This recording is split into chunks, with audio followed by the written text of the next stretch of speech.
Alors, vous êtes au bout de vos 3 années d'études à l'école normale et je tenais, comme dernière leçon, à vous brosser une esquisse générale de l'histoire de l'humanité. Alors, je ne veux pas être présomptueux, bien entendu, parce que la matière, évidemment, est immense, et je voudrais donc émettre devant vous que quelques réflexions, je préfère parler de réflexions, sur l'aventure humaine. Alors, cette histoire de l'aventure humaine, vous savez qu'il faut la rattacher à des périodes bien plus lointaines. On date, à l'heure actuelle, les origines de l'univers à 15 milliards d'années. Les galaxies se seraient formées il y a 12 milliards d'années, puis entre 7 et 5 milliards d'années, notre système solaire se serait formé avec ses planètes, et ce serait aux environs de 4 milliards et demi d'années que, au plus tôt, la vie serait apparue. L'être humain lui-même n'apparaissant que beaucoup plus tard. En effet, il faut savoir que l'être humain appartient à la lignée des primates qui daterait de plus ou moins 60 millions d'années, c'est-à-dire postérieurement à la disparition des dinosaures quelques millions d'années plus tôt. 60 millions d'années, c'est l'époque où les forêts vont s'étendre à une vitesse croissante entre les deux pôles. Même si, dans les dizaines de millions d'années qui vont suivre, ces forêts vont bouger dans l'espace. Ces primates, en fait, sont très liés au monde de la forêt, aux arbres. Il y a environ 10 millions d'années, 10 millions, 9 millions d'années, se situe le moment où 2 branches vont se dégager parmi ces singes et où se sépare donc la voie qui va donner lieu aux hominidés, ce sont les ancêtres de l'homme, et d'autre part la voie qui va poursuivre sa voie et qui est à l'origine des primates comme le chimpanzé, le bonobo, les gorilles et les orang-outans. On a longtemps cru, je veux dire à partir de 1974, que l'être humain était apparu suite à un changement climatique très important en Afrique de l'Est. Ce schéma a été remis en question en 2001 lorsque l'on a découvert au Tchad un crâne non pas d'un homo, mais d'un hominidé que l'on a appelé Toumaï. Ça remettait évidemment en question la théorie de l'East Side Story qui avait été élaborée par Yves Coppens, ce grand paléontologue français qui vit d'ailleurs toujours à l'heure présente. Les restes d'un squelette remontant à 3 millions 200 000 ans donc,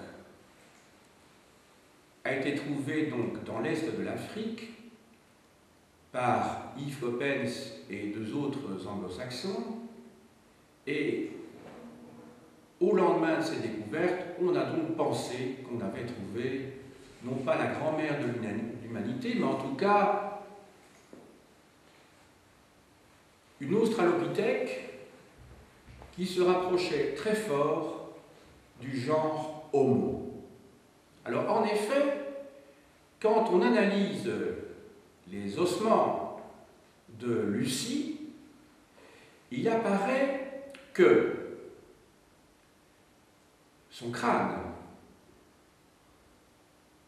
la position des vertèbres de la colonne vertébrale, donc, et d'autre part les os du bassin, y compris la position des fémurs en oblique partant du bassin vers les genoux, eh bien, prouve que cet être devait être marché, en tout cas, une partie de son temps. Donc cet être était donc bipède. Mais à partir du genou, alors là tout change, parce qu'à partir du genou, la position de la rotule et des différents os autour de ce genou, de cette rotule, ainsi que la forme des pieds, laisse supposer que là, il ne s'agit plus d'un être bipède qui marche du matin au soir, mais qu'il s'agit encore d'un être qui grimpe dans les arbres. Et c'est bien pour ça que Lucie n'est pas une femme, mais qu'elle est encore une femelle. Ça va? C'est une australopithèque. C'est une australopithèque, ce n'est pas une femme. Ça va? Je dirais donc qu'elle est aux 3/4. Elle a les caractéristiques aux 3/4 du genre Homo, et pour la partie inférieure, en dessous du genou jusqu'au pied, elle a encore donc des caractéristiques d'un être qui monte dans les arbres. Donc ce n'est pas encore quelqu'un qui appartient au genre Homo. Elle devait avoir plus ou moins 1,10 m, d'après ce qu'on a pu calculer en reconstituant son squelette. Alors, pendant des millions d'années, ou des centaines de milliers d'années plus exactement, l'humanité qui n'est véritablement que vers 2,5 millions a cohabité avec des australopithèques, pratiquement jusqu'à 1,3 million. Alors les australopithèques, ce sont des cousins de l'être humain qui appartiennent à cette branche qui appartient aux hominidés et qui se sépare il y a 10 millions d'années de la branche des grands primates. Et donc, il est important de savoir que pendant plus de 1 million, 1,2 million, 1,2 million d'années, l'être humain a donc cohabité avec des australopithèques. Les australopithèques ont complètement disparu de la surface de la Terre. La plupart des espèces, plutôt oui, qui sont liées aux australopithèques ont tous disparu, mais on ne sait pas, nous on descend non pas des australopithèques donc, qui sont connus par des vestiges, mais d'un ancêtre commun à l'homme et aux australopithèques qui doit se situer quelque part entre 10 millions et 3 millions d'années. Mais il est très difficile de savoir où se situe évidemment cette séparation dans l'arborescence. Alors je ne vais pas refaire tout le cours de préhistoire que j'ai pu vous faire en première année, mais retenez que des espèces d'hommes différents ont longtemps cohabité. Homo erectus, Homo habilis d'abord, Homo erectus, Homo ergaster, et surtout, alors, tout à la fin de la préhistoire, l'homme de Néandertal et d'autre part l'homme de Cro-Magnon. Ils se sont connus. Quand je vous ai donné cours en première année, on n'avait pas encore décrypté, comme on l'a fait jusqu'à présent, une bonne partie du génome de l'homme de Néandertal, et je vous avais dit, en toute bonne foi, parce que c'était l'état des recherches à l'époque, que les hommes de Néandertal et les hommes de Cro-Magnon n'étaient pas interféconds. Or, maintenant, des recherches allemandes, 3 ans plus tard, à la fin de nos études, ont pu montrer que L'homme moderne possède au moins 3% du génome de l'homme de Néandertal pour les 50% du génome qui ont été décryptés. Donc, il y a eu des liens incontestables. Ils ont sans doute échangé, et c'est même sûr, sur le plan culturel. En effet, l'homme est né en Afrique, mais il est arrivé, il s'est répandu dans le monde en vagues successives. Et ces vagues successives sont à l'origine d'espèces à l'intérieur du genre Homo différentes. On trouve effectivement des Homo erectus, par exemple, en Europe, déjà il y a 1 million d'années. On trouve des Néandertaliens, vraisemblablement déjà il y a plus de 500 000 ans. Mais l'homme de Cro-Magnon, lui, est issu d'une dernière émigration venant d'Afrique.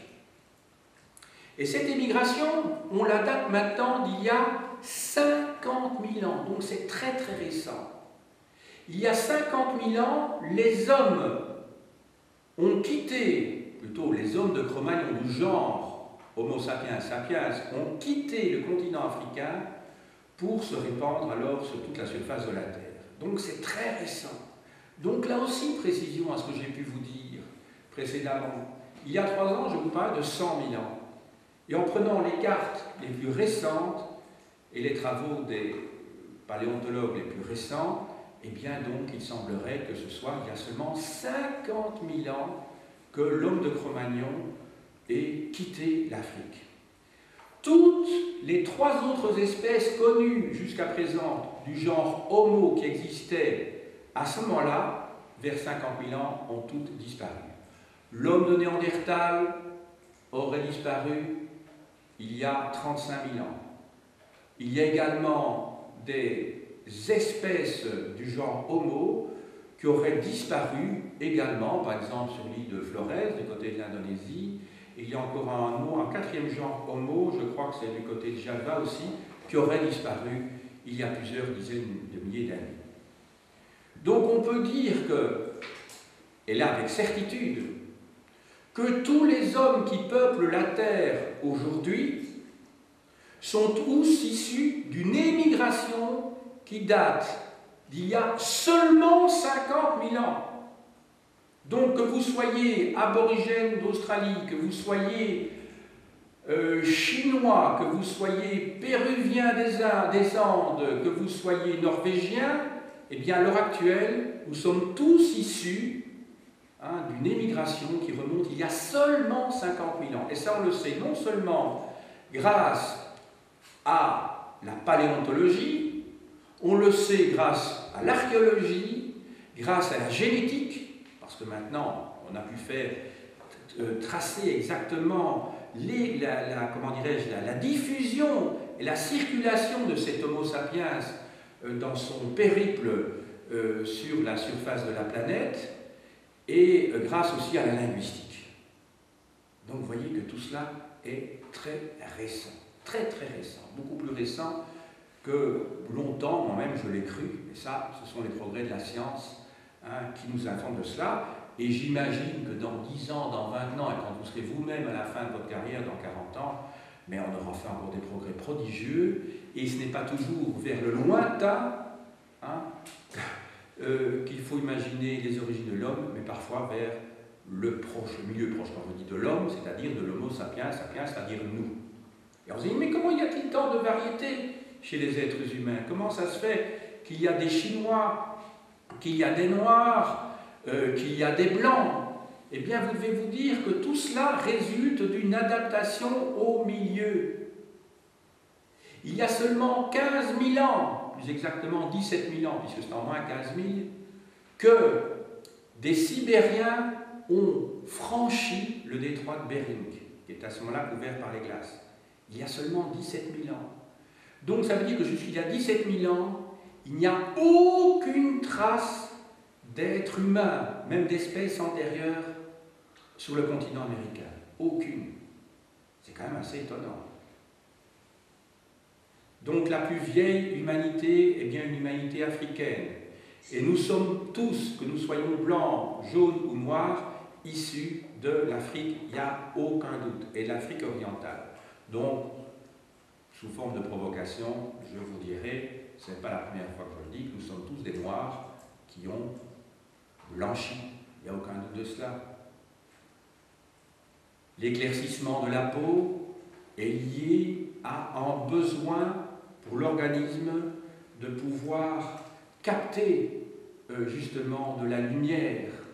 Et donc la peau blanche permet de capter davantage, tandis que un taux de mélanine élevé, qui fait que vous avez une peau bronzée, très bronzée, voire noire, eh bien vous protège au contraire contre un excès d'insolation. Donc tout ça est lié à l'adaptation au milieu. Et si, quand on parle du type mongoloïde, c'est-à-dire avec une face très plate, avec des petits nez et avec des yeux bridés, eh bien c'est aussi une adaptation au milieu extrêmement froid qu'ont dû traverser les hommes de Cro-Magnon à travers la Sibérie pour les conduire, entre autres, en Chine, etc. Voilà. Et donc tout ça n'est rien d'autre qu'un phénomène d'adaptation. Donc tout ça est très darwinien. Alors maintenant, on avance dans le temps, et alors on va passer à l'époque néolithique. L'époque néolithique, c'est une époque essentielle. C'est une époque d'une humanité comme une révolution très importante après la première révolution technologique qui est celle, il y a 2,5 millions d'années, de la naissance de l'outillage. Je vous ai aussi expliqué qu'il y avait déjà des australopithèques qui connaissaient l'outillage. Et donc, ce qui caractérise l'être humain, c'est d'utiliser non seulement des outils, mais d'être aussi bipède, et d'une bipédie continue. Ça va? Et pas seulement ponctuelle. Alors, révolution néolithique, et on ne peut vraiment pas être révolution néolithique, même si cette révolution a pris plusieurs millénaires. Ce qui est particulièrement troublant, c'est que l'on observe dans cette humanité unique, je dis bien unique, puisque maintenant on est sûr, à partir de la génétique, qu'il s'agit de la même humanité, que nous sommes tous des Homo sapiens sapiens, y compris les aborigènes d'Australie, y compris les Pygmées ou les peuples khoisan, donc dans le sud-ouest de l'Afrique, on est sûr de ça, 100% maintenant. Eh bien, c'est que l'agriculture et l'élevage vont apparaître à quelques milliers d'années d'intervalle, mais c'est très très peu sur l'histoire immense de l'histoire de l'humanité, dans des régions qui n'étaient pas connectées. Alors là, ça pose évidemment un problème majeur. Comment se fait-il que des peuples qui n'avaient aucun lien entre eux et qui étaient séparés, parce que je pense en Amérique, la grande migration a dû se situer vers 15 000 avant notre ère, eh bien comment se fait-il que justement des peuples qui n'étaient plus en liaison avec des populations africaines ou asiatiques du Proche-Orient aient pu voir naître en même temps, ou plutôt inventer pratiquement en même temps, l'agriculture et l'élevage? C'est tout à fait passionnant. On se pose la question. Alors il y a certaines régions où on peut supposer une connexion à l'intérieur de cette immense région qu'est l'Eurasie-Afrique, je dirais. C'est le même. Tout ça, ce sont des terres tout à fait continues, hein, qui n'ont pas été séparées par la dérive des continents. Où apparaît l'élevage et l'agriculture? Elle apparaît au Proche-Orient. Il y a pratiquement, ou plutôt vers 11 000 ans avant Jésus-Christ. Donc il y a 12 ou 13 000 ans à partir du présent, avant nous. Et puis, à partir de là, il y a une diffusion qui va se faire vers l'Europe.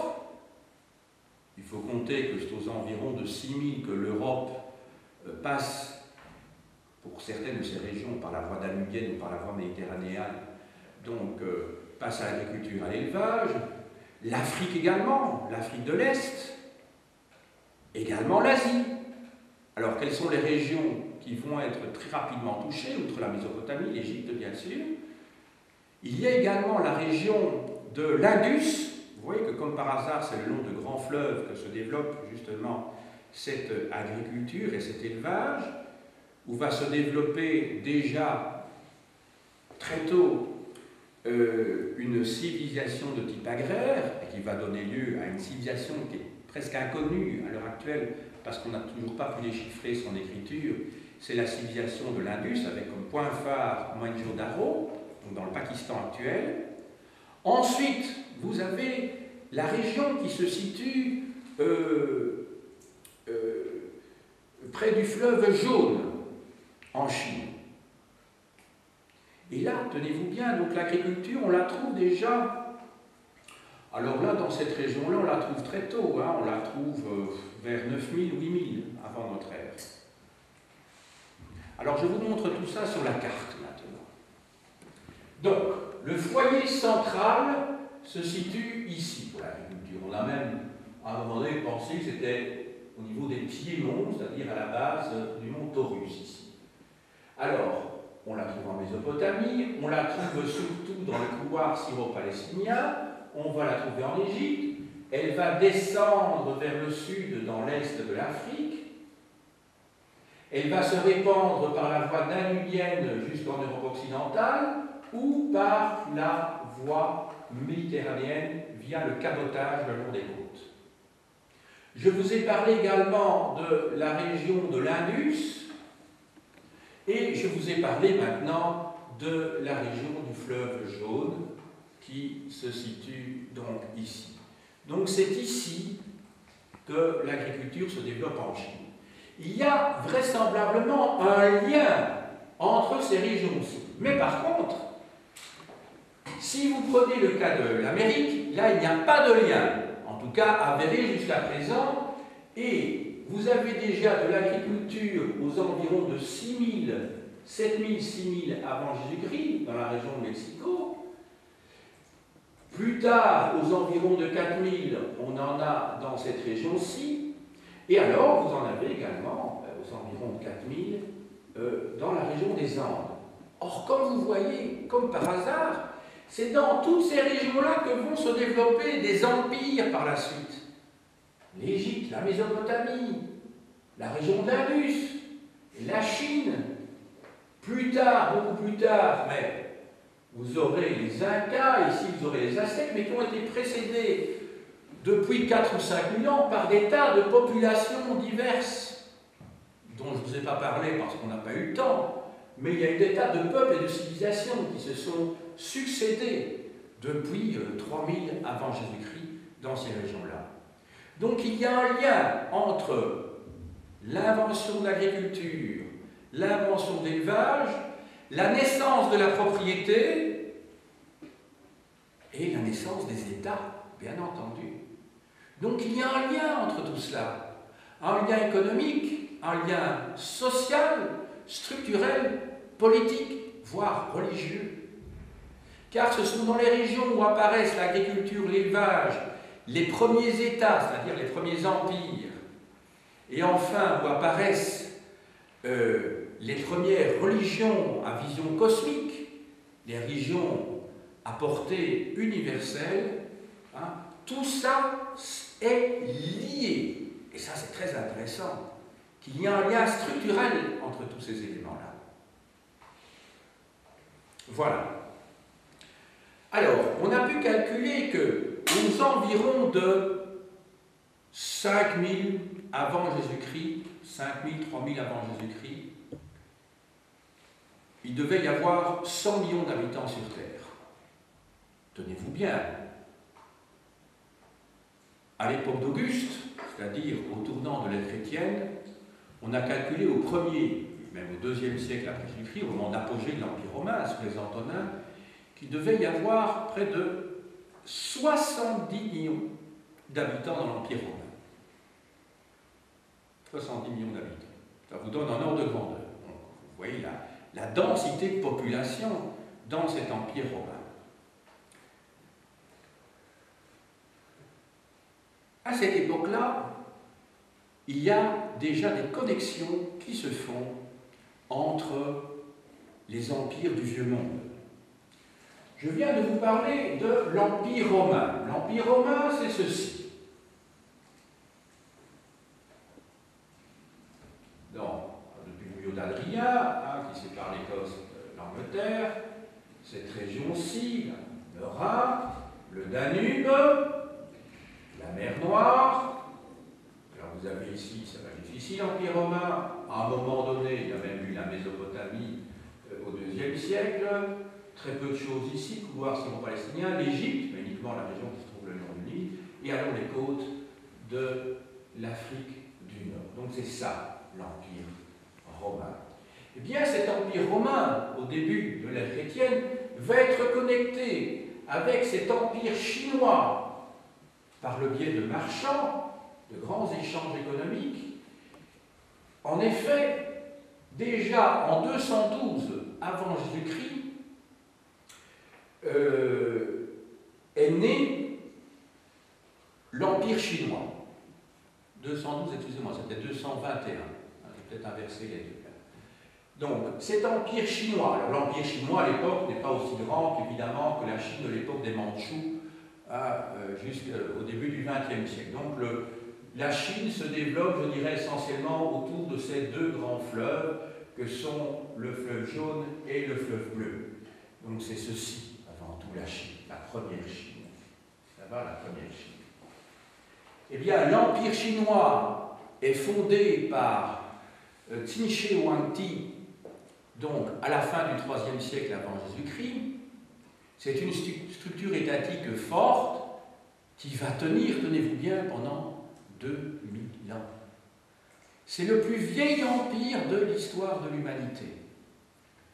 Et vous devez vous dire que jusqu'aux environs de 1750, donc au milieu du XVIIIe siècle de notre ère, eh bien la Chine est encore à cette époque-là la première puissance économique du monde.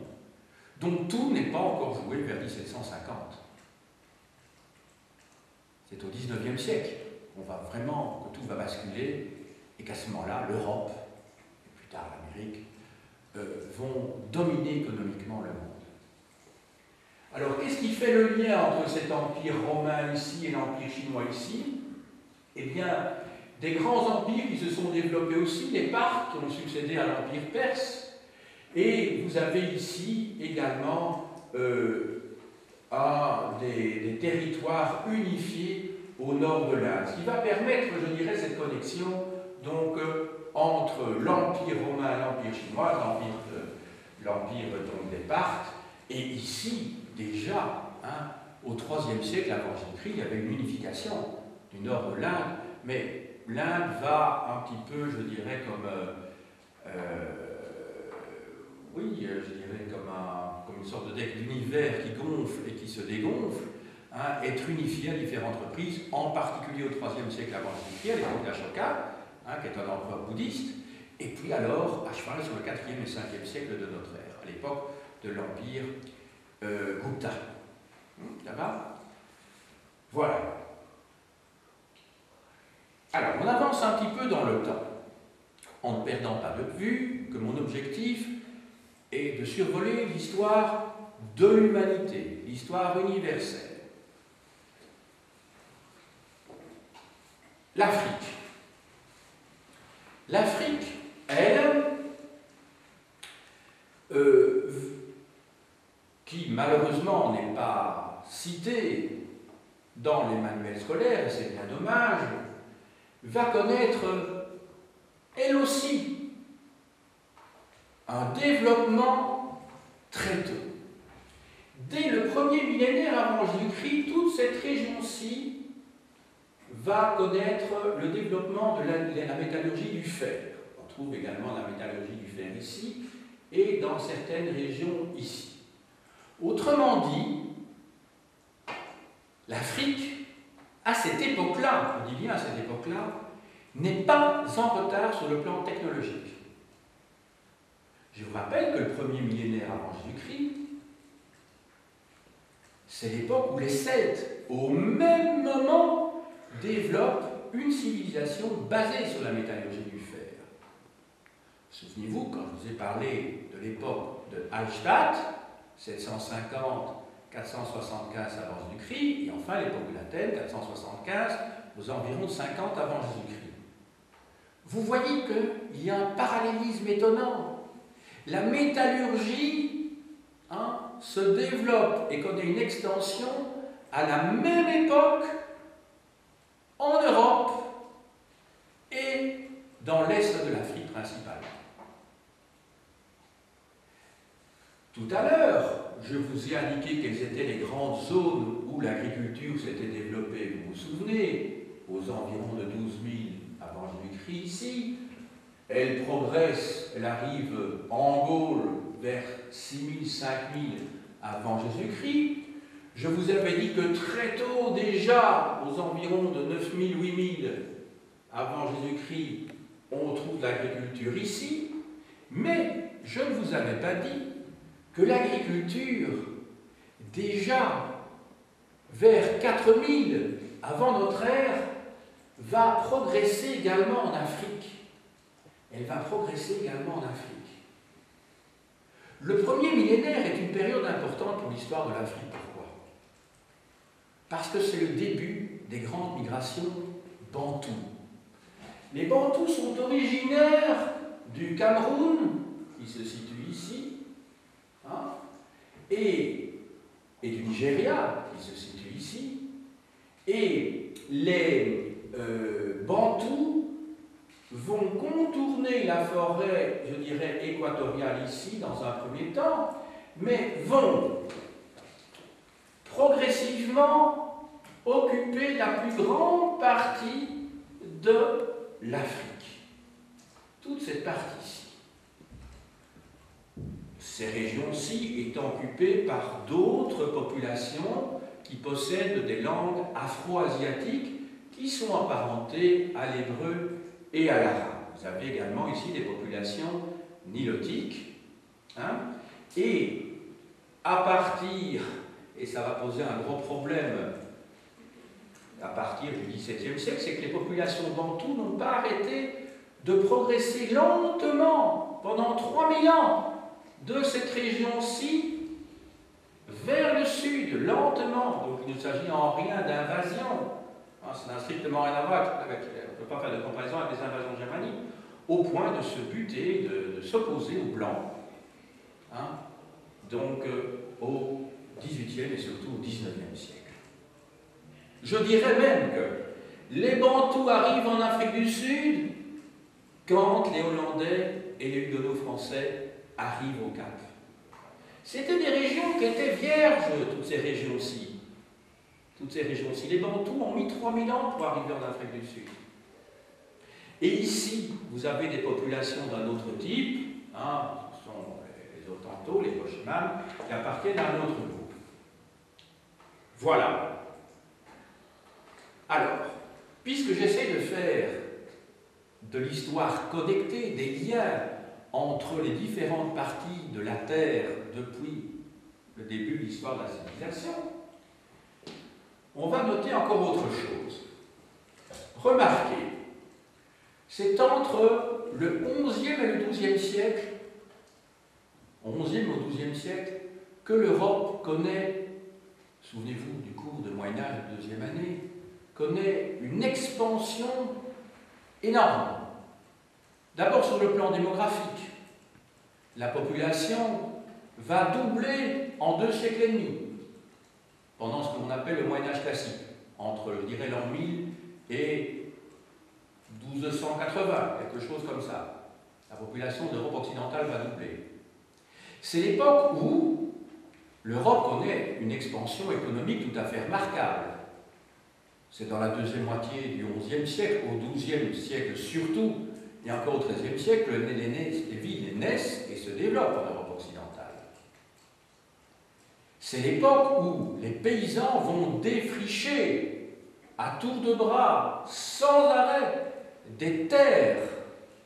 Ils ont faim de terre parce que la démographie est galopante. Hein? Il faut évidemment nourrir les enfants de l'Occident médiéval. Et puis il y a cet esprit que l'on n'explique pas toujours, mais c'est une forme de dynamisme qui va pousser les Européens d'Europe occidentale de plus en plus vers l'Est, ils vont repousser les Slaves vers l'Est, où les Européens vont également repousser, alors là ce sont les Espagnols, les musulmans en Afrique.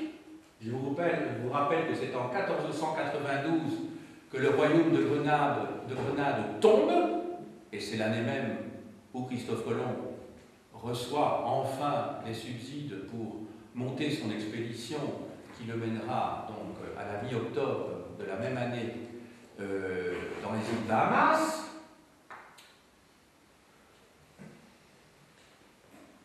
Voilà. Alors ce mouvement avait été précédé d'ailleurs par une christianisation de toute cette terre. Hein. Dès le 9e et le 10e siècle, toute l'Europe centrale est christianisée. Au 10e et 11e siècle, c'est le cas de l'Europe septentrionale, de la Russie qui est Vienne, bientôt la Russie moscovite. À partir du 8e siècle de notre ère, l'islam connaît également une prodigieuse avancée, d'abord en Afrique du Nord, pour la partie qui nous intéresse, hein, donc, évidemment toute la partie Proche-Orient et Perse dont je ne parle pas ici, mais donc l'islam a progressé et c'est ainsi que toutes ces régions-ci vont être au sud du Sahara, la région sahélienne, connectées. Donc le sud de la Mauritanie, la région du Mali, la région du Niger ici, le Tchad, le Soudan, toutes ces régions vont être islamisées. Et donc les souverains de ces régions-là, à partir du XIe siècle, vont être islamisés et vont fonder là aussi des grands empires qui correspondent aux grands empires dont je vous ai parlé, mais qui remontaient beaucoup plus haut. Hein, souvenez-vous que les empires, l'empire égyptien remonte au 3e millénaire avant Jésus-Christ, l'empire, les premiers empires babyloniens d'abord, 18e siècle avant Jésus-Christ, assyriens entre le 12e et le 7e siècle avant Jésus-Christ, avec une pause puisqu'il y a l'empire paléo et puis néo-assyrien, et puis 6e siècle, empire néo-babylonien, et puis alors cet immense empire perse, l'empire perse qui va d'ici, qui va de la Thrace jusqu'à l'Indus. L'empire perse est tout ceci, vous imaginez, c'est un empire immense, et qui couvrira même, à partir de 525 également, l'Égypte. Tout ceci, c'est l'empire perse. Cet empire qui va être conquis par Alexandre le Grand, hein, aux environs de 340, 330 avant Jésus-Christ. Voilà. Donc vous voyez que les empires africains sont postérieurs, d'au moins, je dirais, 1500 ans, voire 2000 ans par rapport aux empires perses ou macédoniens, mais qu'il y a ce lien également entre, d'une part, l'agriculture, l'élevage, et d'autre part, la création de ces grands États et l'installation de ces religions monothéistes. Ça va? Bon. Alors, maintenant pour la période du Moyen-Âge. Quand je dis le Moyen-Âge, je me réfère ici à la terminologie traditionnelle, périodologique de l'Europe, mais le mot Moyen-Âge lui-même n'a déjà pas beaucoup de sens pour l'Europe, alors il y en a encore moins pour les autres grandes civilisations. Autre concomitance qu'il faut remarquer, c'est quoi? Eh bien, vous vous souvenez peut-être, lorsque vous étiez en deuxième, que je vous ai parlé de la recherche des épices, de l'or et de la soie comme moteur des grandes découvertes, ce que l'on appelle abusivement les grandes découvertes. En effet, depuis la première moitié du XVe siècle, les Portugais vont progressivement, ça leur a pris presque un siècle, hein, établir des comptoirs le long de la côte africaine, et c'est seulement en 1498 que Vasco de Gama va pouvoir atteindre Calcutta, dans le sud de l'Inde. Voilà, ça c'est le chemin suivi par Vasco de Gama. Hein? il n'est en fait que l'aboutissement de la recherche d'une route maritime pour atteindre les épices des Indes, parce que lorsqu'on parle des Indes, il s'agit non seulement de l'Inde actuelle, mais surtout des îles de la Sonde, de l'Indonésie, de tout ceci, toute cette région-ci, qui est un territoire immense, comme vous pouvez le voir, comparer l'Europe ici et comparer l'Indonésie, il s'agit d'un territoire presque équivalent, donc 7000 km sur 5000 km, le grand rectangle qui est formé, qui forme la superficie de l'espace maritime donc, de l'Indonésie. Mais il y a une chose dont on ne parle pas dans les manuels, et c'est pour ça que je vais vous en parler maintenant. On parle toujours de cette route dans ce sens-ci, mais on ne parle jamais de la route dans l'autre sens. En effet, dans la première moitié, à la fin du XIVe siècle, mais surtout dans le premier tiers du XVe siècle, les Chinois eux-mêmes partent à la découverte de routes maritimes à travers l'océan Indien.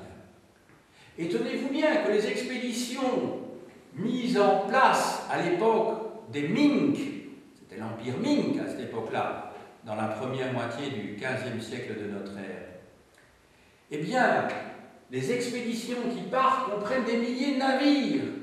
Et ces navires vont arriver jusqu'au Kenya, voire au Mozambique. Donc les Chinois vont découvrir toute la route des Indes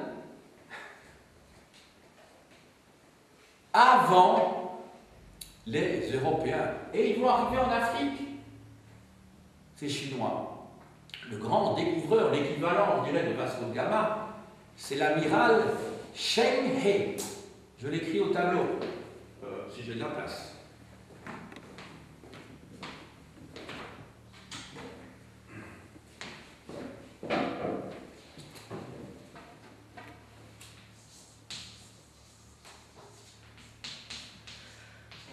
Cheng He.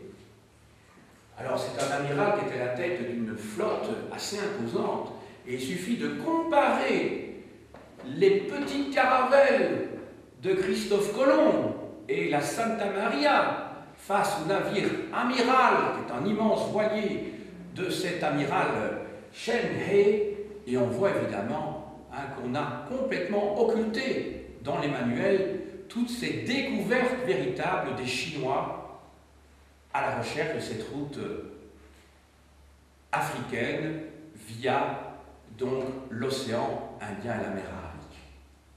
Voilà.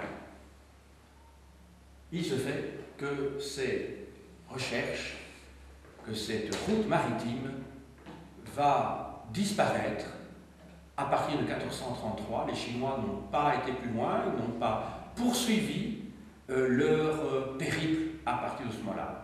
Vous imaginez ce qu'aurait pu être l'histoire du monde si les grandes découvertes avaient été faites par les Chinois et non pas par les Européens.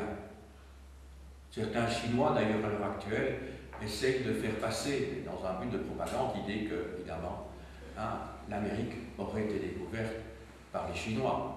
Ça, il n'y a pas de preuve qui puisse attester cela. Voilà. Alors, je poursuis.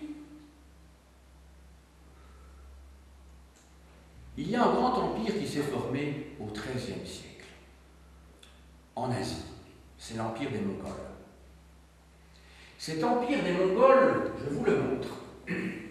Il y a pour fondateur, dans la première moitié du XIIIe siècle, Gengis Khan. Alors, cet empire, tenez-vous bien, est le plus grand empire qui ait jamais été constitué dans l'histoire de l'humanité. Cet empire qui s'est formé dans cette région-ci, eh bien, va couvrir l'est de l'Asie jusqu'au Japon. Les Mongols ont failli débarquer au Japon. L'empire du Japon a eu peur du débarquement. Ils ont été jusqu'à Pékin.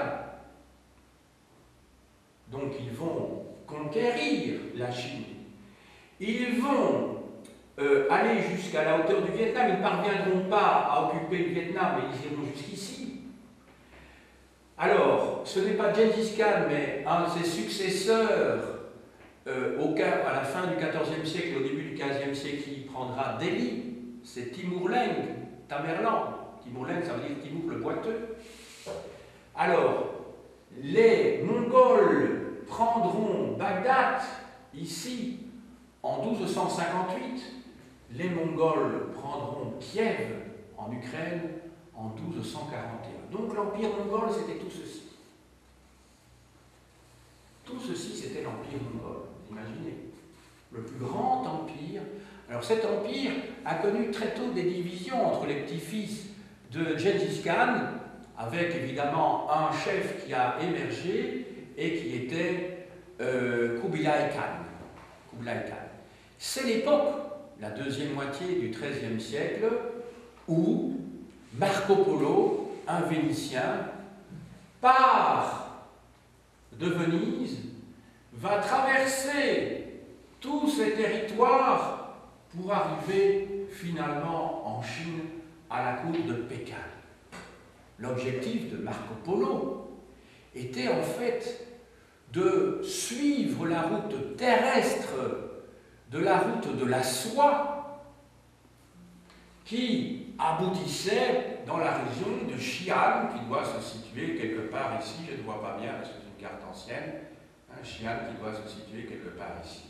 Xi'an, c'est là que se trouve le mausolée du premier empereur chinois, Qin Shi Huangdi, et où se trouve cette fameuse armée d'argile, où vous avez comme ça des personnages qui sont un peu plus grands que nous, peut-être 2 mètres, quelque chose comme ça, un peu plus de 2 mètres, et qui comprend donc 10 000 statues.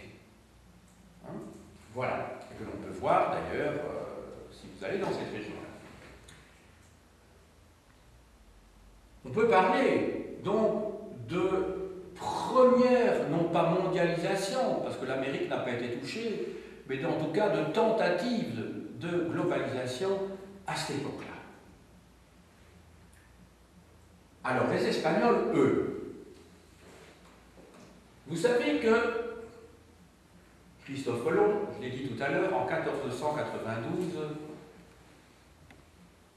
reçoit les subsides d'Isabelle et de Ferdinand, les rois catholiques d'Espagne, pour monter son expédition. Mais si on relit les termes du contrat entre Christophe Colomb et les rois catholiques d'Espagne, on se rend compte que Christophe Colomb n'est pas mu d'abord par un souci économique, mais d'abord par un souci religieux. Que cherche Christophe Colomb?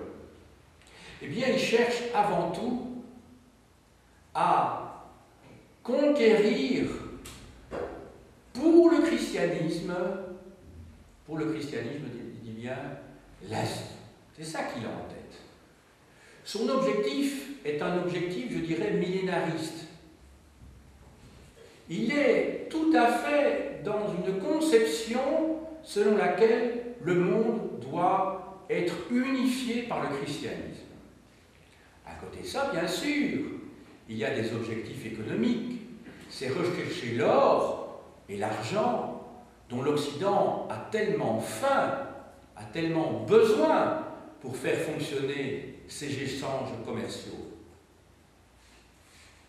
Christophe Colomb, donc, part en 1492 et il arrive ici, aux Bahamas, sur l'île de Guanahani, hein, l'île de San Salvador, où il arrive donc le 12 octobre 1492. Voilà. Il va faire plusieurs voyages, bien sûr, par la suite. Il ne donnera son nom qu'à un territoire qui se trouve ici et qui s'appelle la Colombie. Lui-même ne reconnaîtra jamais être arrivé sur un autre continent. Il était persuadé que les Antilles, que vous voyez ici, hein, les grands Antilles et les petites Antilles, ce n'était rien d'autre que les îles d'Inde ici. Il croyait être arrivé en Indonésie, en fait, Christophe Colomb. Voilà. Alors, c'est une grande étape dans l'histoire de l'humanité que la découverte de l'Amérique. Quand je dis découverte, vous savez très bien que ce mot n'a pas beaucoup de sens. Pourquoi? Parce que l'Amérique n'a pas été découverte par Christophe Colomb. En effet, je vous ai dit qu'il y a 15 000 ans avant Jésus-Christ, ce sont des peuples paléo-sibériens qui ont traversé l'étroit de Bering et qui sont redescendus dans cette région-ci beaucoup plus tard. Ici, d'ailleurs, c'est seulement vers 4 000, 5 000 avant Jésus-Christ qu'ils sont partis. Voilà, ils sont les ancêtres des Inuits. Hein, et donc, ils vont redescendre très lentement pour arriver seulement peut-être vers 4 000 avant Jésus-Christ dans la cordillère des Andes. Voilà. Alors, je vous ai dit que Christophe Colomb, Colomb n'a pas découvert l'Amérique. Christophe Colomb n'est même pas le premier Européen à l'avoir découvert. Pourquoi? Parce que, déjà au Xe siècle de notre ère, Éric le Rouge, suivant l'itinéraire déjà connu par les Vikings, c'est-à-dire l'itinéraire passant par l'Islande et le Groenland, va atteindre le Vindland, c'est-à-dire la région du vin, ici, la région de New York, quoi. Déjà au Xe siècle. Donc Christophe Colomb n'a pas découvert. Mais toutefois, il s'agit d'un événement considérable. À partir de ce moment-là, l'histoire du monde va changer. Ça, c'est sûr. Elle va changer d'abord pourquoi? Elle va d'abord changer pour les peuples habitant l'Amérique. En effet, c'est l'époque où se produit, je dirais,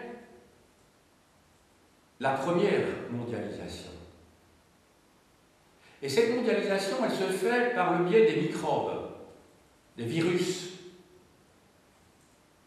Les populations d'Amérique, ce qui n'était pas le cas des populations qui vivaient en Europe, en Asie et en Afrique, n'étaient pas immunisées, entre autres, contre la grippe, contre toute une série de virus, de maladies infectieuses.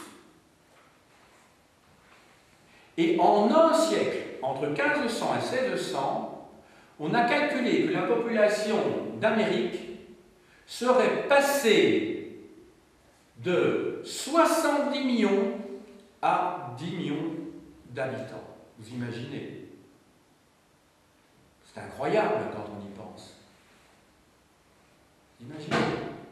Donc là, il s'agit vraiment d'une véritable implosion d'un monde. Très grave, donc. Comme la population d'Amérique est fragilisée et que beaucoup d'Américains sont morts, il va falloir trouver une main-d'œuvre de substitution pour exploiter les terres d'abord et le sous-sol ensuite. Le sous-sol pour l'or et l'argent, en Bolivie, les Mini-Potosí, dont vous avez d'ailleurs une représentation derrière vous, au-dessus de l'armoire en vert, vous voyez l'exploitation des Mini-Potosí, voilà, en carré, et, mais aussi pour exploiter donc toutes ces plantations. Alors, plantation de quoi? Alors, il va y avoir le caféier, le cacaoyer, il va y avoir également le tabac, la canne à sucre, le maïs, le sucre et le coton. Alors, le sucre était connu depuis l'Antiquité. Le sucre, en fait, il viendrait d'Inde. Il était connu dans l'Empire romain au 1er siècle de notre ère, dans l'Empire romain. Déjà, les soldats d'Alexandre le Grand avaient fait sa découverte dans la région de l'Indus, puisqu'il parlait de miel qui coulait de roseaux, donc on peut bien supposer qu'il s'agissait de canne à sucre. Et donc les Européens ne vont rien faire d'autre qu'implanter, d'abord au Brésil et ensuite dans les Antilles, la canne à sucre. En fait, l'objectif des Européens sera de rechercher les pays tropicaux les plus proches de l'Europe pour pouvoir cultiver les plantes dont ils ont besoin au moindre coût. Et c'est pour ça que les Antilles vont finalement être un lieu où on va produire tellement de sucre, de tabac aussi plus tard, et pourquoi aussi la côte brésilienne. Tout cela s'explique, bien entendu. Il s'agit de réduire les coûts de fret au maximum. Alors là, on rentre dans une autre phase de l'histoire de la mondialisation. C'est évidemment le commerce triangulaire que j'ai annoncé il y a quelques instants, puisque je vous disais qu'il fallait remplacer la main-d'œuvre américaine, indienne, américaine, par de la main-d'œuvre plus solide, et c'est le début du commerce triangulaire entre l'Europe, l'Afrique et d'autre part l'Amérique. Il n'est peut-être pas nécessaire de revenir sur le détail du commerce triangulaire, mais vous vous souvenez peut-être que ce que l'on va chercher, ce que les Européens cherchent en Afrique, ce sont des esclaves, essentiellement dans cette région-ci, le Ghana, le Nigeria et en Angola. Donc c'est cette région-ci qui a connu la plus grande ponction au moment des grandes traites négrières. Ces grandes traites négrières qui commencent au XVe siècle et qui connaîtront évidemment leur sommet dans la deuxième moitié du XVIIIe siècle, voire au début du XIXe siècle, puisque la traite va être officiellement abandonnée au milieu, au début, dans la première moitié du XIXe siècle. Elle est officiellement tout à fait supprimée en 1848 en France, par Victor Schœlcher. Mais il faudra attendre, comme vous le savez certainement, 1860 pour que ce soit supprimé par Lincoln aux États-Unis, et ça va être d'ailleurs un des éléments à l'origine de la guerre de sécession, et il faudra attendre alors 1888 pour que l'esclavage soit supprimé au Brésil. Toutefois, ne vous faites pas d'illusions, l'esclavage existe toujours à l'heure actuelle.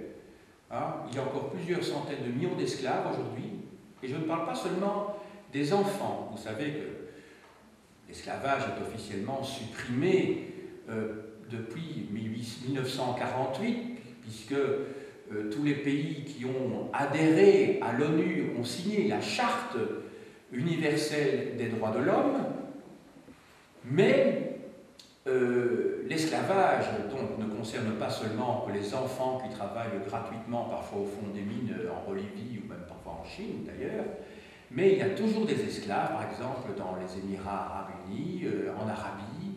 On a même tout à fait récemment, c'était il y a 2 ans je crois, dans un hôtel bruxellois, l'hôtel Conrad, trouvé des esclaves qui travaillaient pour des princesses arabes. Et qui travaillaient, qui vivaient dans des conditions épouvantables. Elles étaient, je ne sais pas, près d'une dizaine à vivre dans une chambre comme domestiques, jour et nuit, taillées avec enviable à merci, sans salaire, prisonnières, je dirais presque attachées à la glèbe, comme les serfs au Moyen-Âge. Donc, pensez bien que c'est des situations tout à fait infernales, mais qui existent à l'heure actuelle. Vous savez qu'il y a encore du personnel de maison qui travaille dans des conditions épouvantables sans salaire, des gens à qui on donne seulement à manger et qui ont simplement le logis. Ils couchent sur une paillette dans une cuisine, dans des ambassades à Bruxelles. C'est quand même assez fou tout ça. C'est évidemment tout à fait interdit. Mais donc l'esclavage existe toujours à l'heure actuelle. Donc ce n'est pas une histoire du passé. Ceci dit, quand vous voyez la manière dont on travaillait dans les mines encore au XIXe siècle, ici dans le Borinage, la région du centre ou la région de Charleroi, On a beau dire que c'était des salariés, oui, ils touchaient un salaire, mais ils vivaient comme des esclaves. Hein? Ils avaient la propriété de leur corps, entendons-nous, parce qu'on n'a pas un esclave, mais ils travaillaient parfois 14 heures par jour, ils devaient se lever à 3 heures du matin, hein? Ils devaient vivre dans des conditions pas possibles, ils devaient travailler là, vraiment, dans des conditions tout à fait inimaginables en termes de salubrité, en termes de risque par rapport aux accidents de travail, tout ça pour des salaires de misère. Donc, l'humanité, à mes yeux, sort tout doucement de la préhistoire, et nous sommes dans une région du monde une des plus favorisées, bien entendu, mais vous devez vous dire que la misère sur Terre est encore la règle, hein, qu'il y a encore des gens qui, en Malaisie, qui en Thaïlande, travaillent 12 ou 14 heures par jour, ne peuvent pas quitter leur usine ou leur atelier pendant la nuit. Moi, j'ai vu ça quand j'étais à Hong Kong, hein, il y avait des ateliers, il y avait les belles rues où on vendait les, comment dirais-je, les habits pour dames, etc. Et puis dans les rues perpendiculaires, oui, il y avait des petits ateliers dans les caves où les gens travaillaient dans des conditions pas possibles. Hein. On n'ose pas évidemment demander combien il gagne ou quoi que ce soit, parce qu'on a envie de rester en vie, évidemment, parce qu'il y a des mafias. Hein, on n'est pas là pour faire des enquêtes, risquer de... Mais on peut imaginer, en tout cas, tout ce qui se passe. Voilà. Donc moi, je crois qu'on n'est quand même pas très très loin, même si potentiellement l'humanité a tout ce qu'il faut pour en sortir. Sans aucun doute. Alors, la ponction a été extrêmement lourde en Afrique. Vous devez vous dire qu'on a calculé entre plus ou moins 12, 14, voire 15 millions le nombre d'Africains qui ont été déportés et qui ont survécu en Amérique. Vous devez peut-être doubler le chiffre, doubler c'est peut-être exagéré, mais enfin, quand vous pouvez peut-être doubler, oui, quand vous voyez le nombre de gens qui mouraient dans les cales avant d'arriver, parce que le voyage mettait plus d'une semaine, plus d'un mois et demi, parfois 2 mois pour arriver en Amérique. Hein, c'était quelque chose d'épouvantable. D'ailleurs, il faut attendre 1860 pour passer des grands voiliers sur l'Atlantique aux bateaux à vapeur, des grands bateaux à vapeur, même si le bateau à vapeur existe déjà depuis le début du siècle, depuis 1810, mais c'est vers 1860 que l'on va passer de l'un à l'autre, et c'est ce qui explique que le voyage qui durait auparavant, jusqu'en 1860, en gros, 1 mois et demi, 44 jours, va passer au tiers, 14 jours. Et vous comprenez maintenant pourquoi l'immigration américaine vers les Amériques a tellement augmenté après 1860, avec de nombreux immigrants italiens, allemands, mais surtout des pays d'Europe centrale, des pays slaves, les Irlandais. N'oublions pas que les Irlandais ont toujours été, ont beaucoup souffert. Et déjà, en 1848, hein, le nombre d'Irlandais qui doivent partir au milieu du XIXe siècle à cause de la maladie de la pomme de terre. Pensons tout simplement, n'oubliez pas que la pomme de terre s'était substituée au blé comme moyen de survivre, hein, parce qu'il est évidemment beaucoup plus facile de cultiver de la pomme de terre que du blé, et le risque est moins important, hein, par rapport aux intempéries. C'est l'époque aussi, au milieu du XIXe siècle, où beaucoup enfin un certain nombre, beaucoup, il ne faut pas exagérer, de Wallons partent, hein, par exemple du Brabant wallon, partent dans la région du Wisconsin, hein, pour survivre justement à cette maladie de la pomme de terre, des gens de la région de Wavre et d'Oisseau, etc., qui vont partir donc dans le Wisconsin.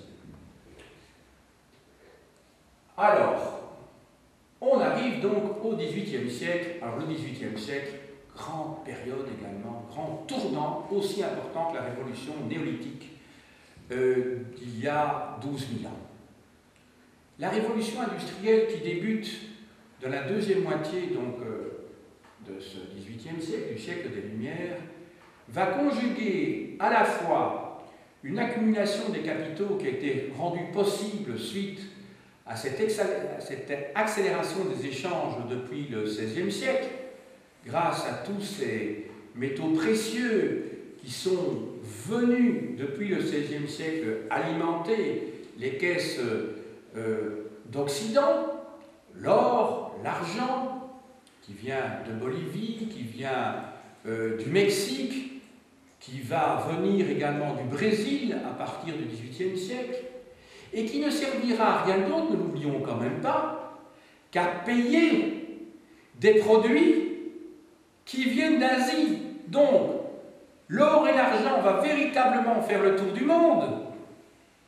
Il arrive dans des galions espagnols au XVIe siècle, mais par la suite aussi anglais, français. Par la suite, donc, ça arrive en Europe, et d'Europe, ça repart vers les Indes ou vers la Chine, pour se procurer les produits dont on a besoin.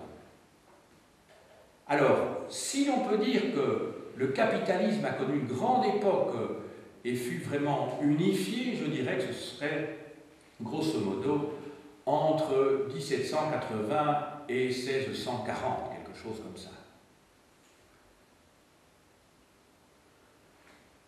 La deuxième moitié du XIXe siècle est marquée par la colonisation de l'Afrique. Donc vous vous souvenez que le XVIe siècle, c'est la colonisation d'Amérique.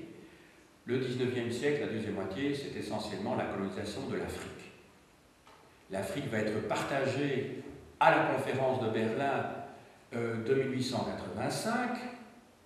Le reste du monde est déjà entre les mains des Européens, même si ce sont des colons qui se sont rendus indépendants entre 1810 et 1820 en Amérique latine, donc qui comprend non seulement l'Amérique du Sud, l'Amérique centrale et le Mexique, enfin séparés ici par le Rio Grande, voilà. Donc ces pays-là sont devenus indépendants entre 1810 et 1820, mais ce sont des Européens qui se retrouvent quand même à la tête. Ce sont des colons, des créoles qui se retrouvent à la tête de tous ces pays d'Amérique latine. Quant au Brésil, le subterfuge est assez évident. En fait, c'est le fils aîné du roi du Portugal qui va devenir empereur du Brésil, carrément. Donc en fait, on a changé de casquette, mais celui qui s'est proclamé Pedro Ier empereur du Brésil a senti d'où le vent, comment le vent tournait, et plutôt que de connaître une révolution comme dans les pays hispanophones de l'Amérique latine, il a préféré couper les ponts avec le Portugal. Et c'est seulement en 1888-89 que la République brésilienne est finalement proclamée. Et le comble, le paradoxe, c'est que c'est un empereur qui a, comment dirais-je, décidé, promulgué l'abolition de l'esclavage. Et c'est sans doute parce qu'il a promulgué l'abolition de l'esclavage qu'il y a eu un coup d'État et que la République a été proclamée, parce que ça n'arrangeait justement pas les grands propriétaires fonciers de cette suppression de l'esclavage. Donc en fait, cet empereur était progressiste face à cette bourgeoisie de grands propriétaires fonciers qui étaient très conservateurs et qui voulaient continuer à exploiter les Noirs. Alors, cette révolution industrielle, donc, au XVIIIe et au XIXe siècle, va changer beaucoup de choses. Elle est à l'origine du monde que nous connaissons. Nous sommes toujours dans cette période de révolution industrielle. Cette révolution industrielle qui a connu plusieurs phases. D'abord, une première phase avec la machine à vapeur. Je vous ai parlé des bateaux à vapeur. Vous voyez évidemment d'abord toutes les machines à vapeur, pour le tissage, pour faire fonctionner les usines, les locomotives, entre autres choses. Et puis vous allez avoir à la fin du XIXe siècle la révolution avec le gaz, avec l'électricité, puis avec le pétrole, début du XXe siècle pour l'automobile, et après la Deuxième Guerre mondiale, la troisième révolution industrielle, qui est celle de l'électronique et de l'informatique. Donc nous sommes pour l'instant dans la troisième phase de la révolution industrielle. Mais il ne faut pas nous y tromper, quand on nous dit « Ah, le monde n'arrête pas de changer, il y a une accélération des échanges, tous les 10 ans, la technologie change. » C'est vrai, mais on est toujours dans le même mouvement. Fondamentalement, c'est la même révolution depuis 1950, je dirais. En fait, l'idée l'idéologie dominante laisse croire que tout change pour que rien ne change. Il faut bien distinguer les changements, les transformations technologiques d'ordre industriel et d'autre part les changements sociaux. Le système social n'a pas changé, au contraire. On peut même dire qu'il y a eu régression, qu'on est retourné au XIXe siècle. D'ailleurs, quand on dit néolibéralisme, ça veut dire retour à la case départ, à celle qui prévalait, par exemple, à l'époque du Second Empire, entre 1950 et 1970, enfin 1852 pour être précis, pour l'époque du Second Empire, jusqu'en 1870. D'autre part, cette révolution industrielle a complètement changé non seulement nos manières de vivre, ça a facilité certainement grandement nos manières de vivre, mais ça a quand même changé nos manières de penser aussi. Alors quand on parle de mondialisation, je crois qu'il est préférable de parler d'américanisation du monde depuis une soixantaine d'années.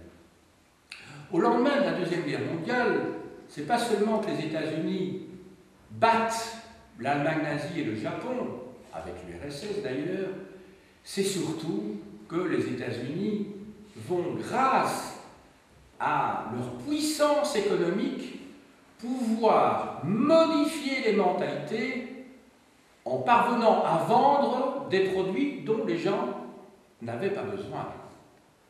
Et ce qui va modeler complètement les mentalités au point que les gens, à l'heure actuelle, ne peuvent pas ne pas avoir d'ordinateur, de téléphone portable, de télévision, etc., etc. Ça va? Donc on pense américain. On pense américain. Même s'il y a des métissages, bien entendu. Un Européen n'est pas un Américain de la côte ouest ou de la côte est. Mais les métissages est inévitable quand 80% des productions de ce que nous regardons à la télévision viennent des États-Unis. Comment voulez-vous que nous ne finissions pas par penser américain quand le modèle social qui nous est proposé est diffusé à longueur de feuilletons d'affilée sur des chaînes privées comme TF1 ou RTL TVI. Je ne parle même pas des chaînes officielles d'État qui diffusent à peu près la même chose, en ayant une production peut-être locale et nationale plus importante. Mais c'est le même modèle. Vous mettez la RAI, vous mettez les chaînes allemandes, la BBC, etc. C'est le même modèle. Donc il y a une uniformisation de la pensée. Au point qu'on ait pu parler à un moment donné de pensée unique. À juste titre, sans doute. Voilà. Alors maintenant, l'avenir. Bien, l'avenir, c'est que on parle beaucoup de la Chine depuis quelque temps. Je ne vous apprends rien. En 1976, Mao Tse-tung est mort, son premier ministre aussi, Zhou Enlai. À cette date se clôt l'ère d'un communisme pur et dur en Chine, qui avait connu son sommet pendant la révolution culturelle entre 1966, 67 et 1970. Depuis lors, et plus particulièrement depuis 1979, c'est l'ère de l'économie sociale de marché, qui est évidemment un euphémisme, et presque même un oxymore, un paradoxe. L'initiateur de cette politique, c'était l'ennemi juré de Mao Tse-tung, qui était longtemps en exil, c'est Deng Xiaoping, qui est l'ancêtre je dirais, de tout ce qui va suivre. Et à l'heure actuelle, le président Hu Jintao n'est rien d'autre que le successeur sur le plan idéologique de Deng Xiaoping, qui n'a pas exercé d'aussi haute fonction. Donc c'est l'idéologue, je dirais, de la Chine contemporaine. Toutefois, la Chine contemporaine mêle dans son idéologie non seulement des reliquats de communisme, de capitalisme, mais aussi de confucianisme. C'est pour ça qu'il est parfois difficile pour les Occidentaux de lire exactement ce qui est en train de se passer dans l'histoire de la Chine actuelle, parce qu'elle mêle plusieurs traditions. Et il ne faudrait en aucun cas oublier le confucianisme.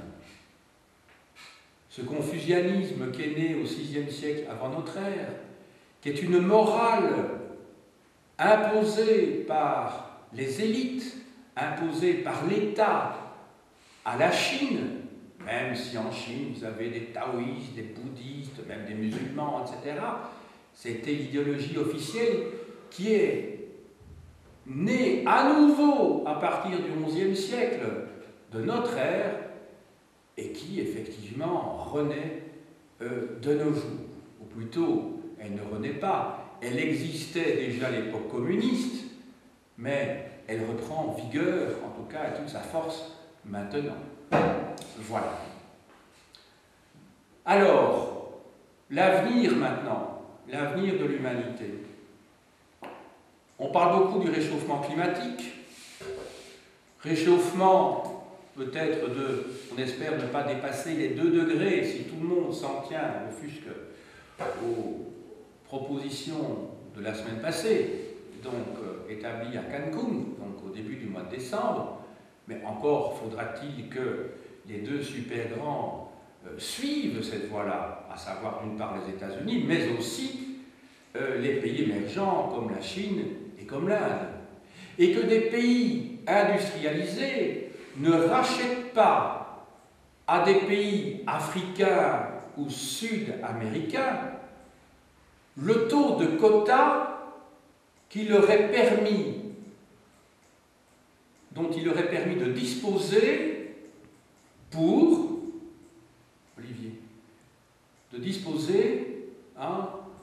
émettre des gaz à effet de serre. Donc on a accordé un certain nombre de quotas à chaque pays. Alors les pays pauvres préfèrent ne pas utiliser leurs quotas et revendre leur part, non pas de marché, mais leur part de quantité justement de gaz à effet de serre à des pays riches qui dès lors vont continuer à produire en grande quantité justement ces gaz à effet de serre. Voilà, donc c'est le gros problème. Maintenant, si l'on voit sur la longue durée, il semblerait que, après la 4e glaciation, qui s'est terminée vers 15 000, 12 000 avant notre ère, et qui a permis justement à ceux qui étaient des chasseurs magdaléniens de se transformer progressivement en des agriculteurs éleveurs, eh bien, il semblerait donc qu'après cette 4e glaciation, il y en ait une autre qui s'annonce. Alors, le problème est de savoir quand elle aura lieu. Alors à ce moment-là, on dira, là, on était en train de discuter à propos de 2 degrés de réchauffement, alors qu'à long terme, on était de toute façon promis à une nouvelle glaciation, une 5e donc, de l'ère quaternaire. Donc vous imaginez, mais le problème c'est que tout cela dépend évidemment de durées qui nous dépassent. Ce qui est sûr, apparemment, c'est que le Soleil est au milieu de sa vie. Dans 5 milliards d'années, le Soleil se sera définitivement transformé de géante rouge en naine blanche et puis en naine noire, puisque le Soleil se sera complètement effondré sur lui-même. La Terre sera devenue depuis bien longtemps invivable, et donc il faut que l'être humain trouve la possibilité de pouvoir s'expatrier dans les espaces intergalactiques pour pouvoir essaimer. Quand vous pensez qu'il y a 50 000 ans, l'être humain était encore en Afrique. 50 000 ans plus tard, il marche sur la Lune. C'est-à-dire du 21 juillet 1969 avec Armstrong. Qui dit qu'un jour, mais on n'en sait rien. Moi, je crois que l'espèce humaine, qui est une espèce sur les 10 millions, sur le million d'espèces qui existent, vivantes, qui existent sur Terre, disparaîtra un jour. Ça, c'est mon point de vue, mais enfin, je ne suis pas prophète. Quand vous pensez que sur les 10 millions d'espèces que la Terre a connues, il y en a 9 millions qui ont déjà disparu, et que l'être humain est en train d'en faire disparaître à très grande vitesse, je ne sais pas combien tous les jours. Jusqu'à présent, seule l'espèce humaine a pu coloniser seule le monde. C'est la seule espèce qui ne connaît plus de variété. Toutes les espèces, les papillons, les grenouilles, etc., existent avec des variantes. L'espèce humaine, ou plutôt le genre humain, n'existe dans aucune variante. Ce sont les mêmes êtres humains, les Inuits, les Pygmées, les aborigènes d'Australie ou les habitants d'Europe occidentale appartiennent à la même famille. C'est la seule espèce qui ait réussi sa mondialisation. Et c'est la seule mondialisation dont on puisse parler avec certitude. C'est la seule espèce vivante qui peut vivre partout sur Terre. Il n'y a aucune espèce vivante qui peut vivre à la fois au pôle Nord, aux tropiques et dans les régions tempérées. C'est la seule espèce qui est parvenue à réussir cela. Donc la seule espèce animale. C'est quand même assez remarquable. Alors, si on voit encore plus loin que l'effondrement du Soleil et la fin de l'univers dans 5 milliards d'années, enfin je ne parle pas d'univers, si je parle du système solaire, ben, il y a une autre échéance qui est calculée d'après certains modèles pour l'instant, c'est que dans 20 milliards d'années, l'expansion de l'univers sera terminée et peut-être l'univers commencera à se réduire. Donc ça c'est un des modèles mathématiques à l'heure actuelle. Il faut savoir que l'expansion de l'univers ne s'est pas faite de manière continue depuis 15 milliards d'années. Contrairement à ce qu'on pourrait penser, on pourrait imaginer, voilà, que sous forme d'une exponentielle, eh bien, l'expansion de l'univers soit de plus en plus rapide. C'est vrai théoriquement, mais on voit, certains modèles d'astrophysique montrent qu'il y a eu plusieurs phases. Il y a eu des phases où l'univers accélérait lentement, et puis il accélérait beaucoup plus vite, et puis il ralentissait de nouveau. Bon, moi je ne suis pas astrophysicien, je ne peux pas vous l'expliquer, mais ça fait partie des modèles, en tout cas. Donc il y a encore bien beaucoup de mystères qui nous attendent, et je vous laisserai un petit peu sur cette fin avant de vous présenter les ouvrages que j'ai apportés avec vous aujourd'hui. Voilà. Vous pensez bien qu'il y aurait eu encore 1000 choses à dire, mais j'ai survolé l'histoire de l'humanité comme je le pouvais, et qu'en sortant d'ici, j'aurais encore regretté de me dire flûte, j'aurais dû leur parler de ceci, j'aurais dû leur parler de cela. Ben, j'ai essayé de faire un effort pour essayer d'intégrer, en tout cas, l'ensemble des populations humaines dans mon explication globale maintenant. Alors, quelques ouvrages maintenant, justement. Alors, l'ouvrage le plus général qui soit, et qui reprend ce que je vous ai expliqué en dernier lieu, c'est un ouvrage dû à Hubert Reeves, Joël de Ronet, Yves Coppens et Dominique Simonet, qui est un journaliste scientifique, La plus belle histoire du monde dans la collection Point. Alors c'est très court, et ça concerne l'histoire de l'univers, l'histoire de la vie et l'histoire de l'homme. Alors, quelques ouvrages qui ont servi à ma réflexion depuis plusieurs dizaines d'années, car je ne suis plus tout jeune, vous l'aurez remarqué. Alors, bien sûr, d'Albert Einstein, la relativité. Alors là, ça fait réfléchir, bien entendu, dans la petite collection de Payot. C'est pas trop difficile à lire. Alors, d'Ilya Prigogine et d'Isabelle Stengers, Ilya Prigogine avait reçu le prix Nobel de chimie, il était professeur à l'Université de Bruxelles, Entre le temps et l'éternité, en champ Flammarion. Alors là, vous pensez bien que c'est le lieu où se rejoignent les physiciens, les historiens. Pendant longtemps, les scientifiques ont construit leur paradigme sur base de l'éternité. Ce sont les lois éternelles de l'univers, et depuis, en particulier, le chanoine Lemaître, les années 1927-1931, on a dû réintégrer la notion du temps, même en astrophysique. Alors, dans le domaine, la grande révolution, en 1859, c'est l'origine des espèces de Darwin. Alors là, je vous conseille vivement de lire ne fût-ce que l'introduction.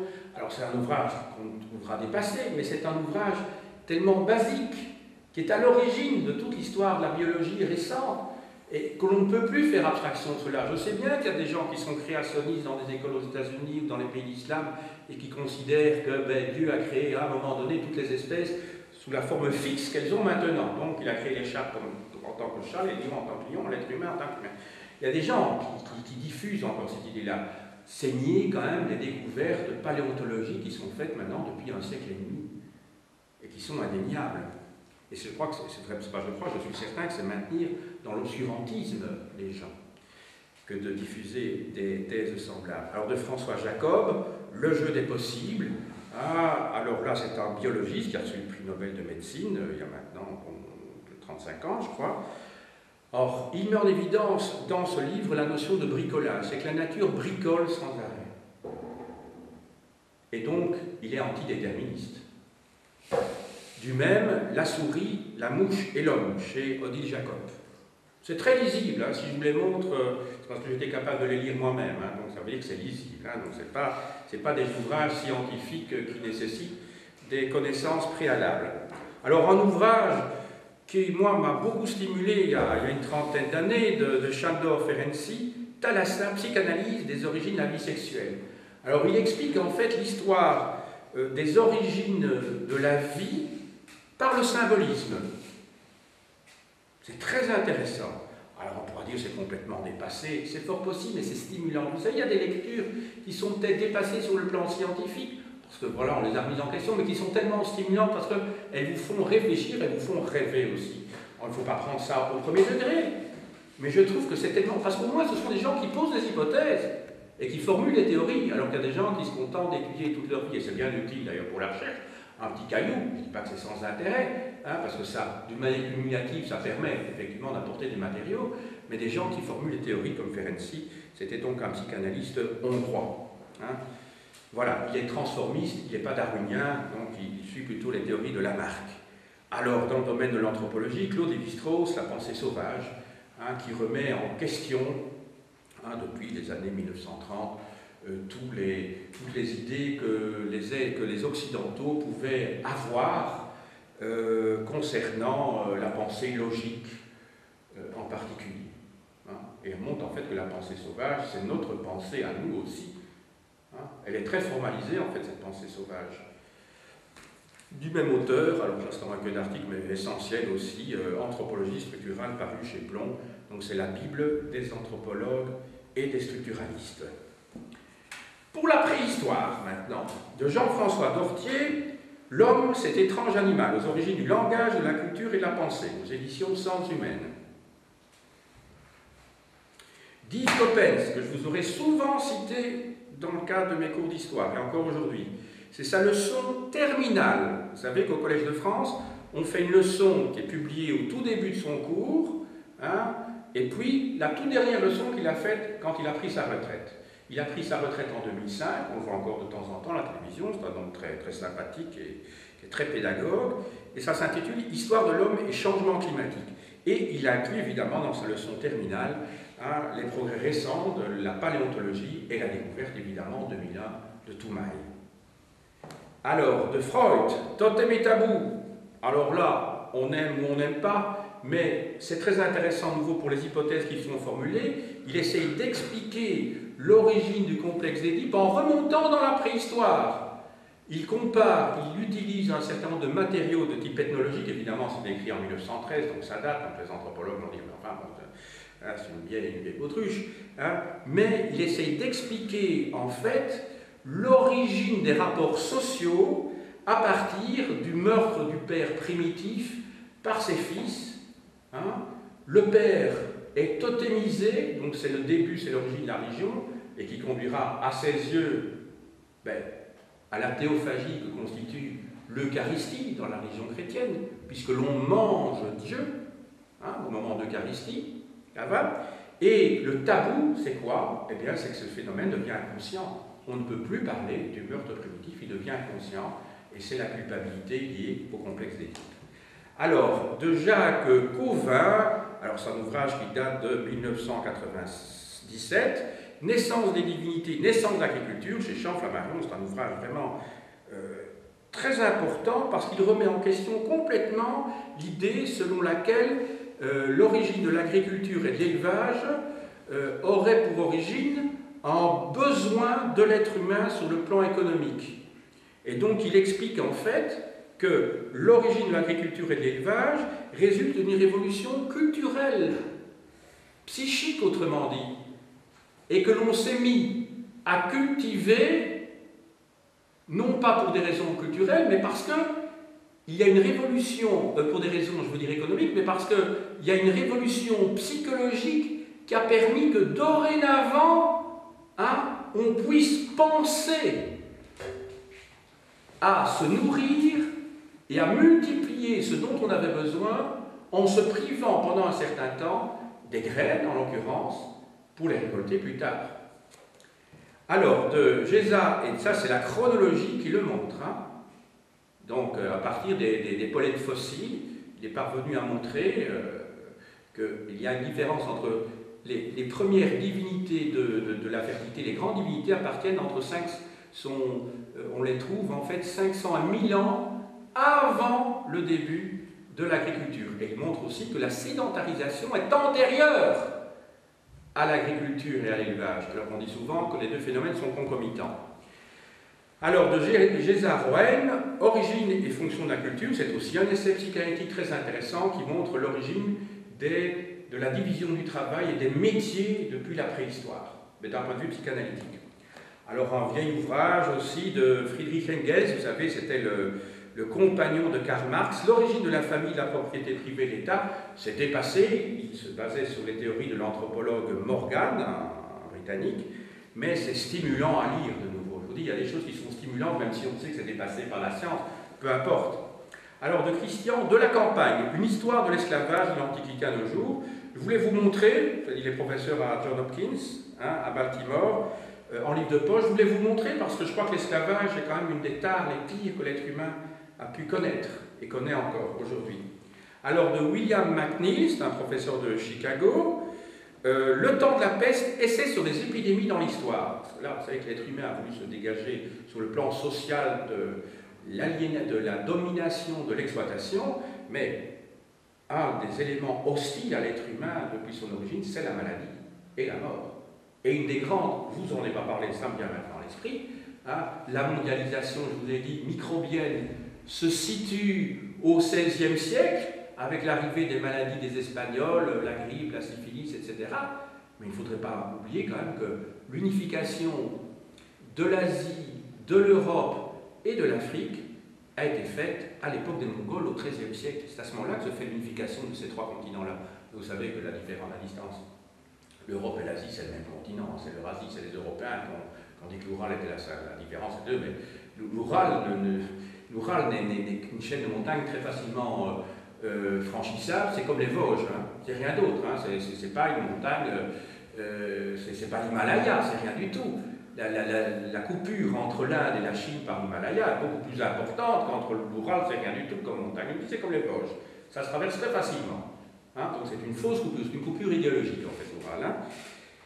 Et donc, la grande peste noire, je vous ai dit, vous savez que ça se situe au milieu du XIVe siècle, 1347, 1348 jusqu'à 1352, eh bien elle se fait à partir de l'Empire mongol. Ce sont les Mongols qui ont jeté des cadavres infestés de la peste sur un comptoir vénitien qui se trouvait en Crimée, à Kaffa, et de là, les marins vénitiens sont partis vers l'Occident. Voilà, c'est ce qui s'est passé dans la grande peste également de Marseille en 1720. Alors, de Jérôme Bachet, un ouvrage stimulant, la révolution, la civilisation féodale, de l'an 1000 à la colonisation de l'Amérique, chez Aubier. Il explique dans ce livre que, un petit peu ce que je vous expliquais tout à l'heure, c'est que la découverte, la recherche, comment dirais-je, la poussée des Européens vers l'Amérique n'est rien d'autre que la suite de cette colonisation de l'Europe centrale et orientale déjà à partir du XIIIe, XIVe et XVe siècle. Elle-même qui avait été initiée par les grands défrichements au XIe ou XIIe siècle. Ce qui est attesté par la toponymie, je vous l'ai déjà dit, dans le cadre de mon cours d'histoire du Moyen-Âge. Alors un grand ouvrage de Fernand Braudel, le chef de l'école historique française des Annales, qui a résumé 30 ans de recherche dans sa vie dans 3 conférences qu'il a présentées aux États-Unis, publiées chez Artaud, qui s'appellent « La dynamique du capitalisme ».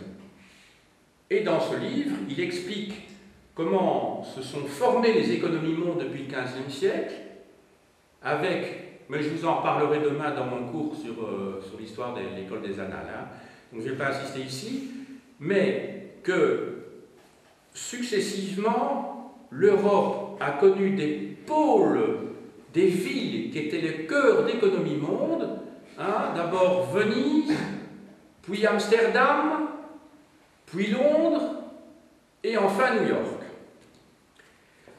Alors, de Rostov, un grand économiste américain, comment tout a commencé, les origines économiques modernes chez H&M. Il essaie de trouver quels sont les différents facteurs, innovation, les matières premières, les différents éléments qui sont constitutifs de cette révolution en Angleterre au XVIIIe siècle. Alors, un ouvrage dont je vous conseille de lire au moins la préface de Karl Marx, Le Capital, hein, 1864, où il démontre complètement le système capitaliste de son époque. Mais ça aide beaucoup à comprendre encore le capitalisme de notre époque.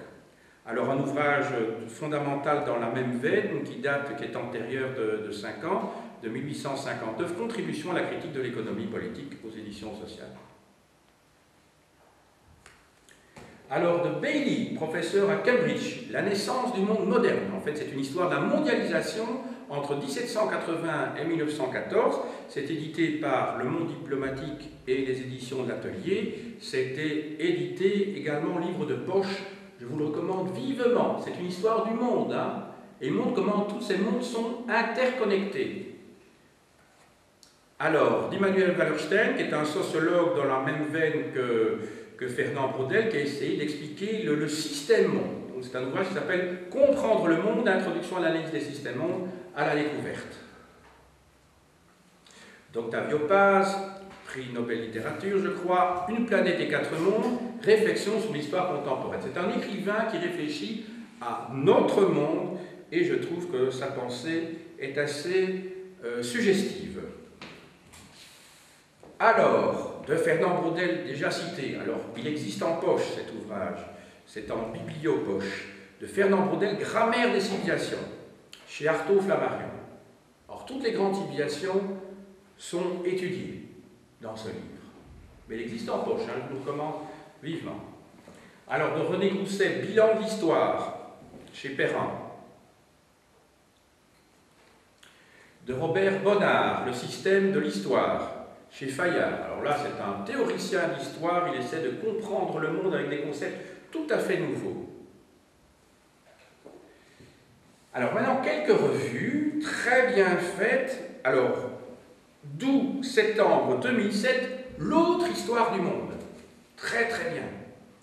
Donc, c'est un hors-série des sciences humaines. Dans la collection Le Monde hors-série, L'Atlas des civilisations, 6000 ans d'histoire, 200 cartes.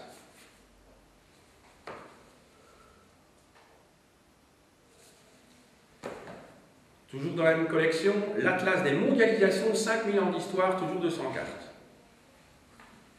C'est sorti au mois d'octobre, en librairie. L'Atlas des migrations, 200 cartes, tous les chiffres. Les routes de l'humanité.